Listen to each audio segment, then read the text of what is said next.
Allez, Deux minutes, on commence. So, you know, how do you guys wear this? Like, it's like this or That this? man actually. People prefer wearing on the side. This? It's more girly to wear that way. People, some Frenchmen prefer that like that, or other just like this. But it's a bit military like that. It falls off. Bah alors l'important c'est de diffuser l'info, pas de se faire la guerre. Starting by presenting yourself, and then they're all going to harass you with questions. Yeah. Alright, so introduce yourself.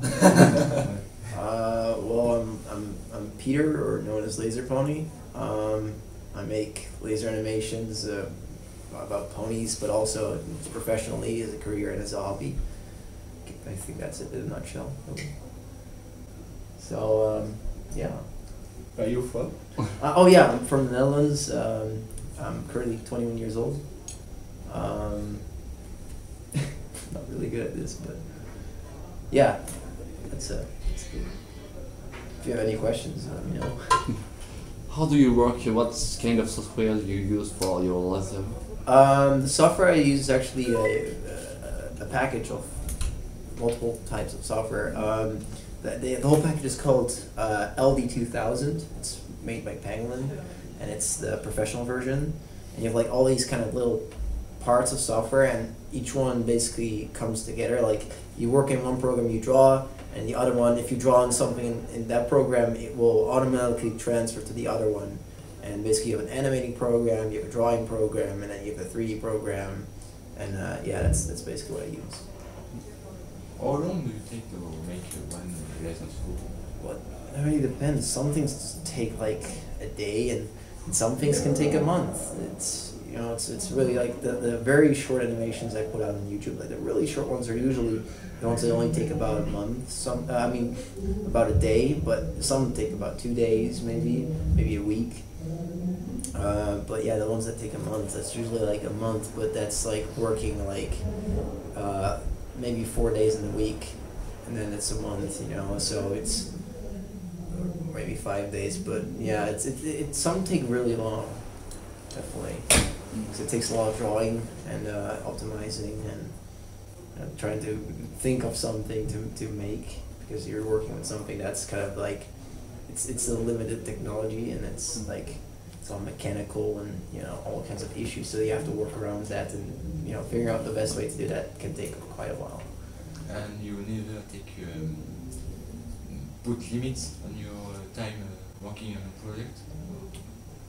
You mean that I missed a deadline or anything, or? Yeah, something like that. I only missed. Well, I mean, if you miss a deadline, there definitely you have the issue. I had it once, but the one time I had it was not really an issue, and I fixed it. So, it can happen. I mean, if I've been doing it for 5 years now or something, and yeah, of course it happens. I mean, but I think you were asking something about a point limit or something like that, or. No, just if you take your time. Oh yeah. I usually take my time and try to have it like half a week to a week done before, but usually that doesn't always, it seems to be the case. Like usually it's like half a week on time, so it's really small time in between having it done, and it needs to be done. Do you often have bad surprises when you discover that an effect doesn't work?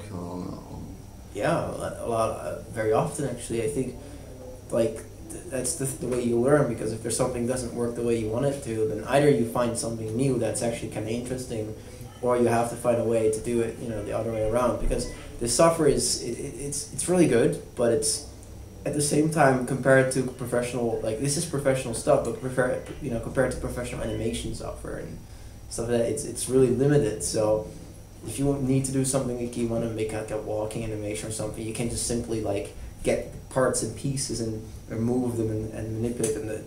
It's not possible. So you have to find like different ways to do it, either faster or maybe even be able to do it at all. Like there's so much stuff you can't just simply do as you can in normal animation software. So yeah, you have to figure out lots of ways to work around that.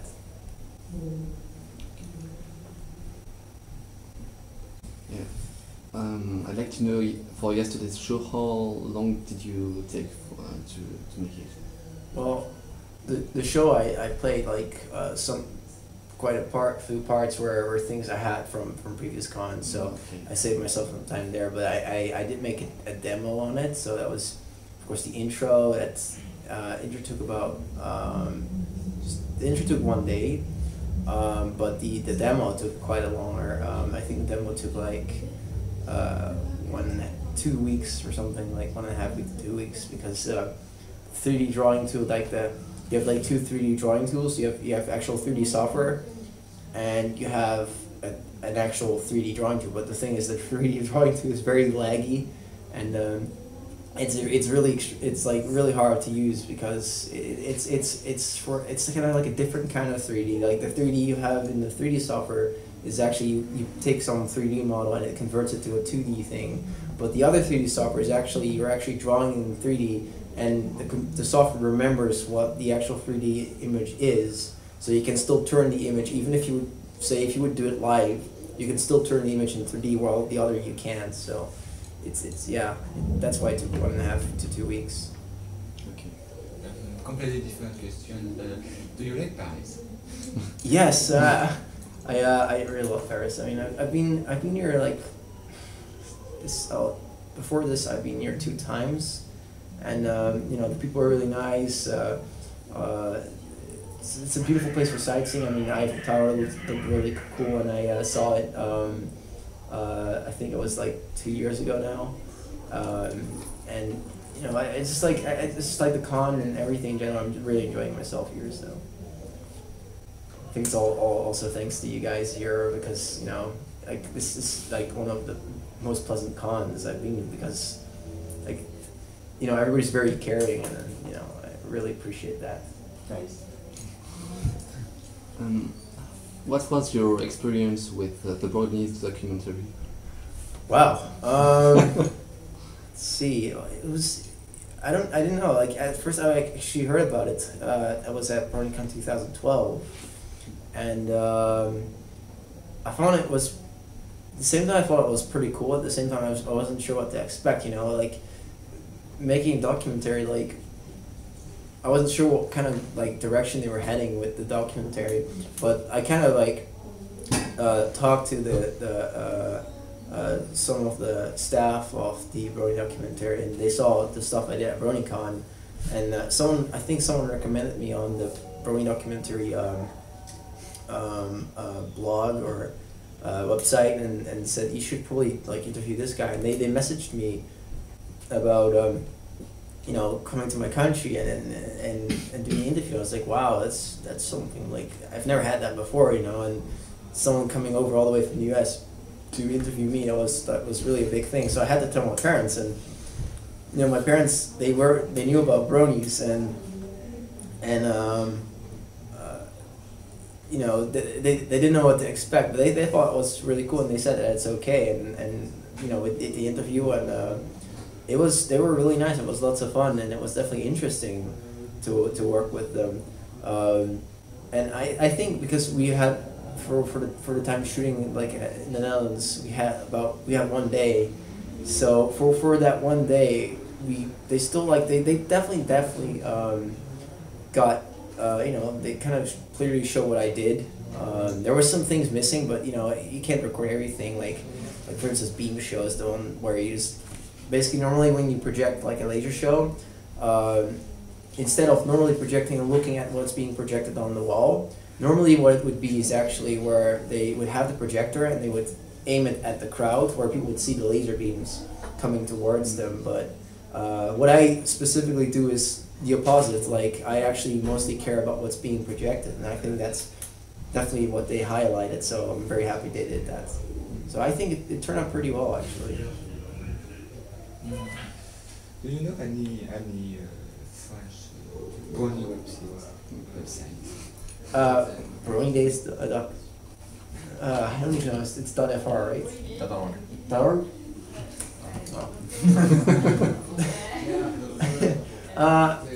No, I don't think so. No, I don't know many French Brony sites. I might check out a few though. Is there a French Brony forum or? Yeah. There's probably one. Yeah. The biggest. Yeah, the biggest website in French. Yeah. But and how about in the Netherlands? Do you have a group, a big group? Yes, we do. Just bronies.nl actually. I don't go on too often though, but yeah, I mean it's very active. And in the Netherlands we have some like every half year, and I usually miss them because I either oversleep or there comes something up, and I really find it annoying that I constantly miss out on them. But there's we have the big bronies meetup, and there's about 100 bronies usually minimum that are like going to those big meets, like they're really big ones, and there's like some small meets here and there, but definitely very active in the Netherlands. How did you become Brony? Oh wow. Well, I remember that it's kind of a story. I used to be registered as a site called Formspring, where basically it's all you do is you ask questions or someone asks you a question. And I asked someone a question, and he sent me in a reply, just a random reply. He sent me back a YouTube video, and I don't know what it was, but it was definitely an MLP related video, where it might be a YouTube poop or something like that. It was really funny. That's what I do know. And the video was done, and I was kind of laughing at the same time because it was just so ridiculous. And I saw all these related videos, and it was just a flood of MLP. And I was like, what is going on? You know, I thought it was a short temporary joke. And I clicked through a few, and they were fun. And I found eventually a song. I'm not sure, it might have been Alex S. I don't know. I think it was Pinkie Pie's first song, the Flare Wonder maybe. And you know, it was good. I liked it, and found some more musicians, Tombstone, yes, and then Alex S. The music was awesome, but you know, I didn't know what it was all about, and I learned about the fact that these people that liked the show of MLP, that they were bronies, and I was like, is that a thing? You know, it's kind of ridiculous. And I was sitting having breakfast with my dad, and I said, Dad, have you ever heard about bronies? And he said, like, bronies, what's that? And I said, well, these are people that like the show My Little Pony. And he was like laughing. I was like laughing too. I was like, this is ridiculous. You know, I was making fun of it. But the more I started listening to the music, the more I got curious. And eventually I got so curious that I was like, you know what, I'm just gonna watch an episode. You know, I just need to do it. I just need to know what the fuzz is about. So I watched an episode, and it was like, you know what, this is actually kind of good. And I think it was nighttime. But I said that like in the morning, that I was watching the first episode in the morning, and by the time I was still watching episodes, it was nighttime, and my dad came actually to tell me that I definitely had to go to bed because it was really late. But I was watching MLP. My dad didn't see it though. But yeah, I was watching MLP, and I had been watching it all day. And that day I was going to bed, and I was like, what am I doing with my life? You know, I was like, what am I doing? And you know, I just thought like, yeah, I like this, but I'm not going to be a brony. You know, it's like, but eventually I started doing stuff with Facebook groups, you know, talking to people that are also bronies, and slowly I started to realize that I was a brony after all, and really getting into the fandom, like, you know, doing what I do now, or what I especially did a little bit back, is I started live streaming. Like, I learned about livestream.com, and I never live streamed before. And I started up my first live stream. There was nobody there, nobody. And there was one person there, one person in the live stream, and that was Alex S. And he was, before it, like he was the biggest in the fandom before Tune by then. And it was just watching, I was like amazed, you know, like there's only one person, and it's this person watching. I was really like honored, and the next day I started live streaming again, and there was nobody there except one person, and this was the Living Tombstone. That's how I got to know him. It was my second live stream viewer, and yeah, we exchanged Skype, and we became friends, and just a little bit before the live stream stuff, we because people learned what I actually did as a profession. They made up an alias for me. They were like, I had like a few aliases, and I wanted people to vote for it. And my favorite character, and you knew what my favorite character is, Final Scratch, and it still is. And so someone added a Laserpon3, just like DJ Pon3, and you know that's what eventually came out of the choice. So that's what I'm using. Who is best Brony? Well, it's Final Scratch. There's no other. Best Brony. The best Brony. Yeah. Yes. Best Brony. Wait. No. Best Brony. That's a weird question. Thunder Glimmer, that's good. I don't know. Like it's hard to choose. It's like asking who's your best friend. You know, it's like I don't know. There's like so much like talent, so many nice people out there. If like making a choice, it wouldn't be fair. Like it wouldn't be an honest answer, I guess. Best Brony. I don't know. I'm very sorry.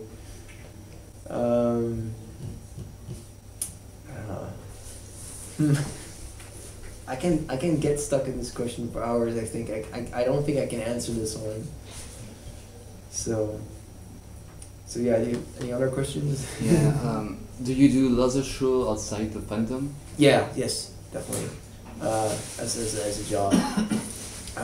What I do basically is I do also do performances, like for example 8-bit events, some corporate events. But what I actually mostly do is actually I make content and sell that, like either in assignment or I just sell it to other laser companies out there, and they basically play the stuff back. So either it's like a company in the US, they need Halloween themed stuff, or they need this kind of themed stuff, and they'll just tell me what they want. They just tell me what the thing is, like how much they need, you know, how long it needs to be, and I'll make it and I'll send it to them and they'll pay me. It's basically like that. And I do that kind of like globally, you know, through the internet. It's pretty easy to do compared to just going and opening a shop that doesn't really work so well. So yeah, that's basically what I mostly do, creating content and selling it. And have you ever sent funny stuff to them? No, well, I mean, it's copyrighted stuff, I can't sell it, so that's another thing. But there has actually been once an interesting thing, and I really didn't get it. And there was a guy from Russia, and he was asking about my YouTube. He just randomly added me on Skype, I added him, and he was interested in buying something, which was weird. And I said, what do you want to buy? And he said, the MLP stone. I was like, what? You know, I wasn't really sure what he wanted to buy. Of course, didn't go anywhere, but he said he needed it for propaganda reasons. And I was like, propaganda? Yeah. I didn't get it at all. So I said like, well, that's something. And you know, nothing happened out of it, but I was really like, is this guy serious? And he was probably very serious. I'm very sure, because this wasn't a brony. Definitely, it was definitely just a guy who wanted to buy it. I didn't sell it, of course, but you know, it was just so weird. You know, it's like the weirdest thing I've ever had. Like someone wanted to buy something for propaganda, let alone MLP. Like I didn't get it at all. But you know, that's some of the weird stuff out there. Yeah. It's tough to come up with questions. No, I know. It's really tough. Yeah. How difficult is it to set up one of your shop? I think it can be, you know, because because I'm traveling a lot. You're dependent of lots of things, and things can go wrong during, you know, transportation, shaking of your equipment. It can damage, and lots of stuff can happen that you just don't expect. So I think I'd say it's quite hard to travel while doing these kind of shows, because you are just limited to how much you can take with you. You can like pack lots of extra equipment with you. You just have to get it exactly right. So it's very prone to errors, and especially also cons. you know, these schedules, they sometimes they're a little bit delayed, or you have less time to set up. Like, they suddenly tell you you only have 1 hour to set up instead of 2, and you needed that 2 hours and something. So yeah, I definitely say it's kind of hard. What's funny? Worst. Yeah. Let's Spike. I mean, doesn't even have a horn, a hoofs, nothing. No. What's your favorite episode in the series? Well, it's always like, if people ask me about episode numbers, it's like when someone shows me like an episode or an intro or something like that, I'm always like, oh yeah, that's that episode. But I always don't remember the actual title or number of the episode, so I usually forget. But I think the definitely like season 1, the season 1 ones were definitely my favorites. I'd say like one of the third episode or something like that, like second. The one where they got the tickets. Yeah. Yeah. I really don't have to explain, but when I watched the first season, I just felt, it was the most, I just enjoyed, the ones that kind of like pulled me into the show. So, I can more relate to them in a sense also. They're just really fun. So I don't know how to explain, but I just enjoyed the season 1, I just enjoyed the most. Definitely. What's the Okay. Take your time. What is your favorite parody? Friendship with Witchcraft or Rainbow Dash Planet? What's you're asking if a friendship is witchcraft? Or Rainbow parody. Dash Present. Favorite Rainbow Dash present? Yeah. You don't know? I don't know the joke.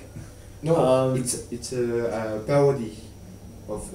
If I know about friendship is witchcraft. Yeah, but the other. It's fine. Explique en français. Explique en français. Bah, c'est ça. Quelle est sa parodie favorite? Rainbow Dash présente ou bien? Donc, what's your favorite parody? Maybe Friendship as Witchcraft or Rainbow Dash Prisons or any parody. What's your favorite parody? Friendship as Witchcraft is definitely on the list as one of my favorites, I guess. Yeah. I enjoy it. The songs are really awesome. Like, they match the scenes up so well. It's amazing how they pulled that off. I think that's definitely deserves an A+. I mean, yeah. And I mean, the persons that work on Friendship with Witchcraft are also just really funny people in general. I mean, yeah, I think they're definitely one of the greats out there.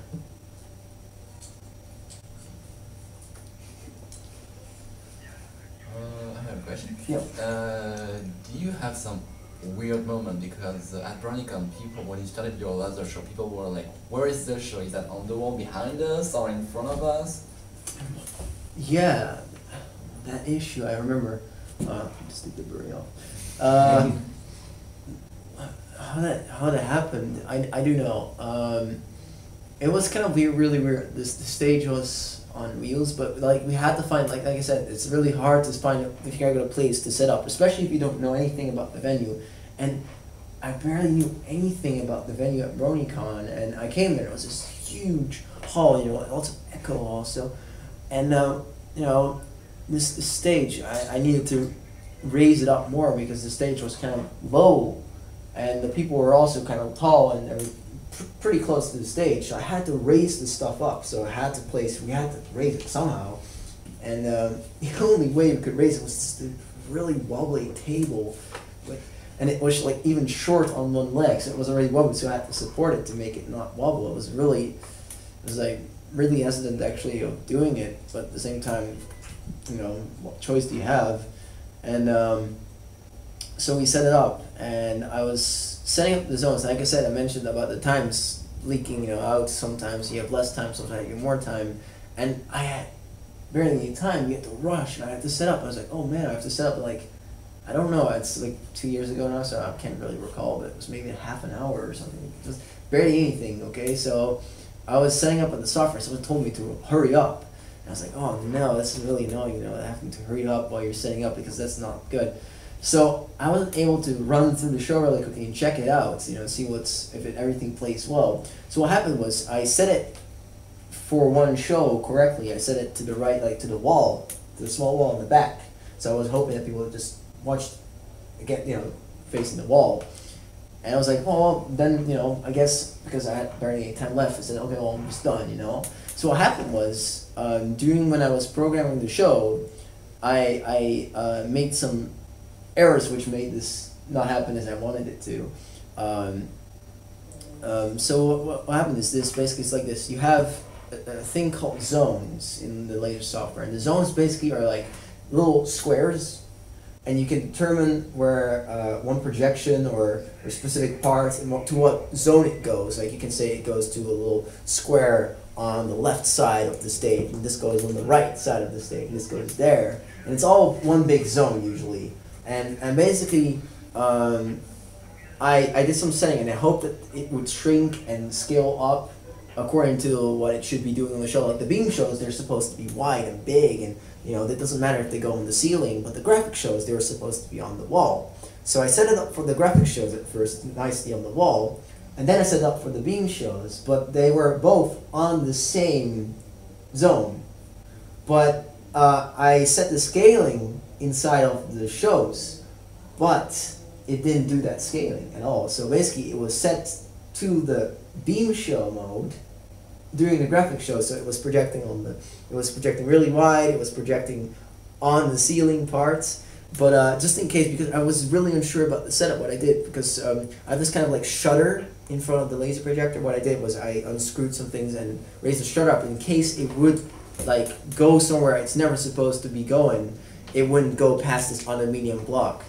But instead, you know, that didn't happen either, but instead it just went way up to the ceiling, and I was just no way to change it, because as soon as you press play on a pre-programmed show, you can stop it, but then you just stop mid-show and everyone would be like, why is the show going out, you know? So once you set it and you're playing it back, there's no way you can change it anymore. So I just had to leave it like it is. I just had to see it being on the ceiling. I was just like, oh no. I was like, oh no. Well, there goes some hard-earned work. And you know, the people on the stage were able to see it pretty well, but people that were sitting like in the back, they were like, what is going on? You know, what's going on? And I couldn't do anything about it. So, and there was another issue which was even worse, and that was definitely something. Because I wanted to do a beam show and a graphic show, and for a beam show you need haze or fog in the air. Well, this was a huge venue. And I said to them, I mean, I only got like barely any space in my suitcase. You guys will have to arrange something like that for me, a fog machine or a haze machine. And they said, well, we'll do that for you. And I was like, well, that's great. And they did arrange one for me. And they came to me and they said, we got one for you, but it's broken. It's like, wow, that's great. And they asked me if I could try and fix it. And I was like, this is the same day we're doing the performance. I don't think this is going to be working so well. So I tried to fix it, and of course, you know, fixing something at a con day, that doesn't work. So the guy had not a fog machine, and it was a small party fog hazer. We had this huge hall that's never going to work. I mean, you can leave it on for a day, and it would never work even. So there were no beams at all. Everybody's just looking at the wall, like, oh, this is pretty movements, and it was supposed to be you're looking at the beams, but you didn't see them, because it was, you know, there was no fog or smoke, anything. So I think, yeah, BronyCon 2012, I mean, I did, you know, club performance and such things that I could take my own stuff usually with me, but it definitely was an interesting experience because I learned how cons work and how some cons, like, can be very unreliable or very unexpected, and I think that's definitely an interesting work experience for me at the same time, learning that you should doubt everything, really, you know, when you're working with a con. Just be sure that it just got nailed down, they have it, and you know it's working, you know it's there, and if you don't know it's there, then assume it's not, you know. So I definitely think, you know, BronyCon in 2012 didn't go as I wanted to go, definitely not, but it definitely was interesting, and it definitely helped, you know, making the other cons a better experience.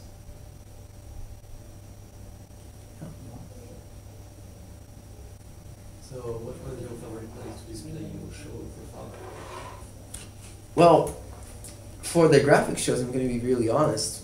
That would be Brony Days actually, because the thing is, it was ideal actually. You guys had a video projector up there hanging, and you know, usually the problem with placing for a graphic show is, well, I mean, like in clubs and in kind of installations, you have like a place where you can hang it up on a huge metal construction called a truss, or they have like a whole metal construction running above you, and you can just take your clamps with you and just clamp it up, and you just aim it and you project wherever you like, and it wouldn't, because it's up so high, it wouldn't, you know, reach people's heads and stuff like that. But at venues usually there's no such thing. But you guys at the Brony Days, you had a video projector sitting on a nice stand way above people, very far above people. So I just could place it on the video projector, and you know, because the video projector wasn't exactly flat, we had to tape it down a little bit to make sure it wouldn't, you know, move. But I mean, you had a very convenient screen here to project on, so it was kind of easy to set it up. So I guess for graphics, I'd say it was Brony Days, but for beam shows, BronyCon was 2013 was still Hassel. It was better in 2012, but I'd say it's really difficult because traveling in cons and setting up is hard. I think for beam shows, I'd say it was Crystal Mountain PonyCon, and for a graphic show, it was definitely Brony Days. That was one of the better ones out there. Oh no, wait, hold on. No, I actually made up my mind here.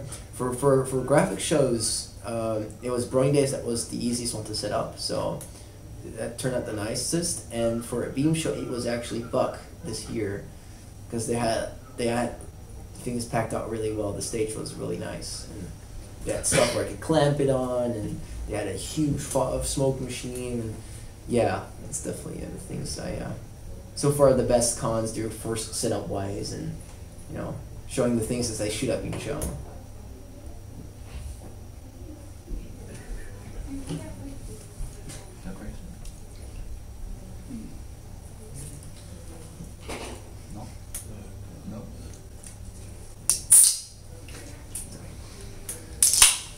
Claire, t'as une question toi?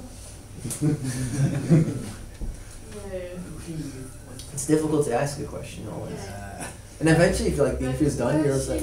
I was at BronyCon 2012, and for me it was my first laser show, and even it was not really okay, it was still awesome to see that for the first time. Yeah, some other people said that too, and because I know what it's supposed to look like, and I was like, I was so disappointed, and I was like, oh no, this just looks like, you know, it looks bad, you know, because you know, even when I'm watching it downstairs, most people don't notice. I can see. I'm like, yeah, this should be fixed. This is not supposed to be there. You know, this is not right. This I definitely need to work on.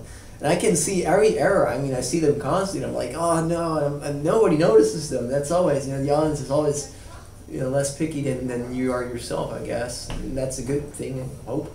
But no, like, yeah, some people said that. Some people were able to enjoy the show, and some people said they cried at the Macon show. I was like, wow, I've never had that before. Like, I think the interesting thing about the Brony audience compared to the most normal audiences is you have more like contact with your audience, like more direct than you normally have, and since there's quite, I'd say not all, but a lot of the Bronies are very open, and they let them know how they feel. That they let you know what they think, really honestly, and just the fact that you're such a direct contact is actually very unique, and I think I enjoy, like, the Brony audience. I definitely enjoy one of them most, because it's just such a, you know, it's such a kind and open and the kind of audience that doesn't just take a seat and just sits there and watches, but they actually kind of like, you know, they kind of like express themselves, and it's really cool to see that expression at the moment you're playing a show, and you see all people like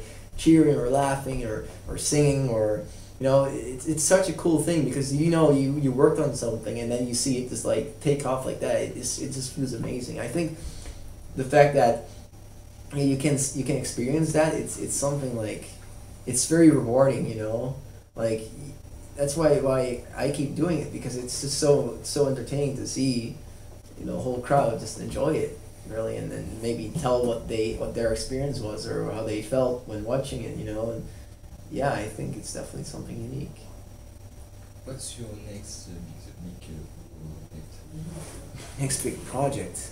I have quite a few. I'm doing some music videos, but I'm also doing some demo scenes. I'm not sure if you heard what a demo scene is. Demo scenes are actually, usually they were like in the old days where they take some piece of equipment which had like a limitation of some sorts, just like a laser projector also has a limitation, and they would basically push the hardware to the limit with some tech demo basically. That's basically what I'm working on too, but I'm also just working on some music videos, and I have actually a lot of projects.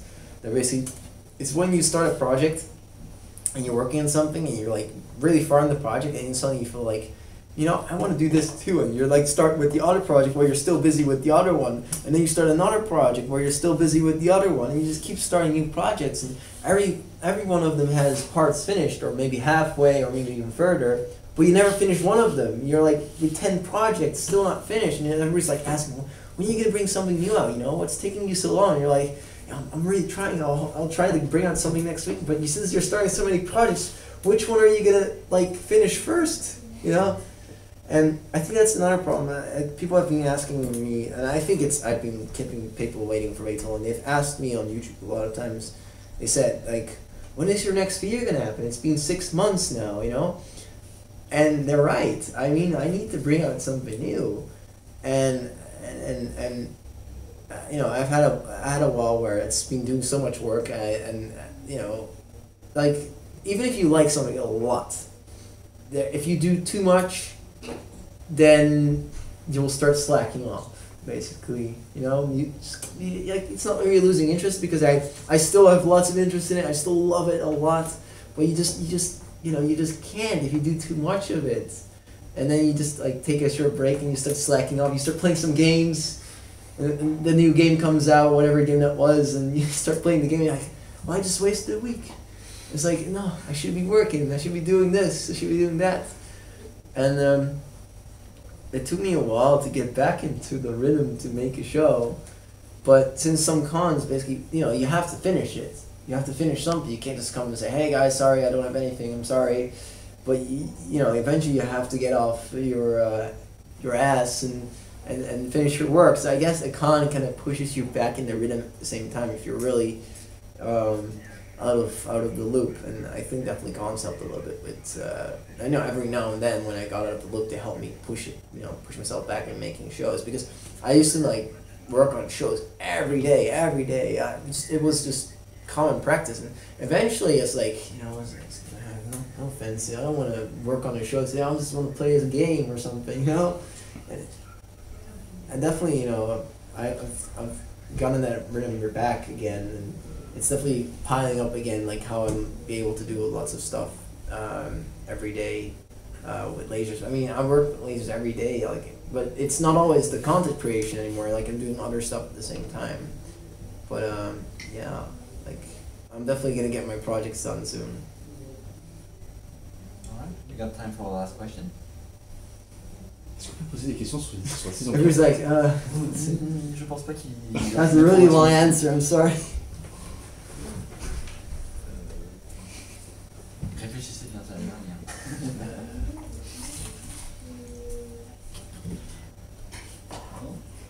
Do you like apples? Oh. I wanted to say.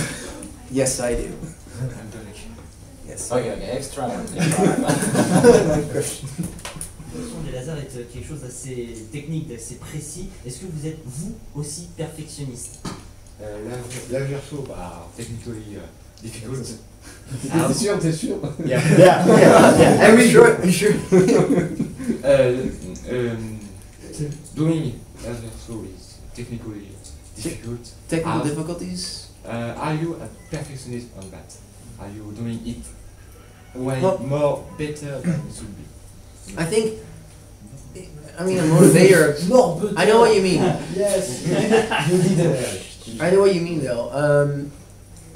I'm not sure. It's really hard to call yourself a perfectionist, I guess. It's like some persons consider this a perfectionist. I don't know, but definitely, I think the thing that if you always like keep, you know, striving for like better quality and you know, more detail, so it's a motivator. So I mean, yeah, I do have that. I mean, that's what keeps you going, because you want to have more. You want to have more. You just keep, you know, you keep asking for more, even if it's maybe very hard or maybe next to impossible. You just keep doing it.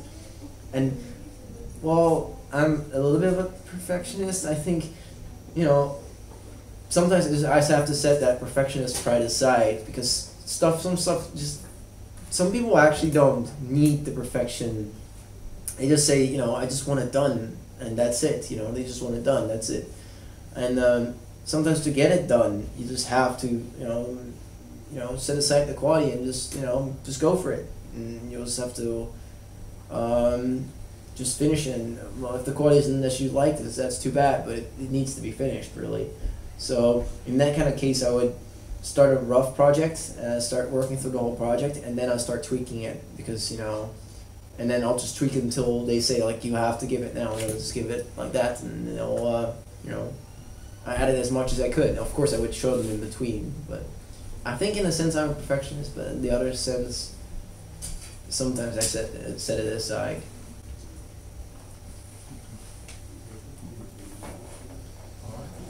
Well, thanks a lot. No problem.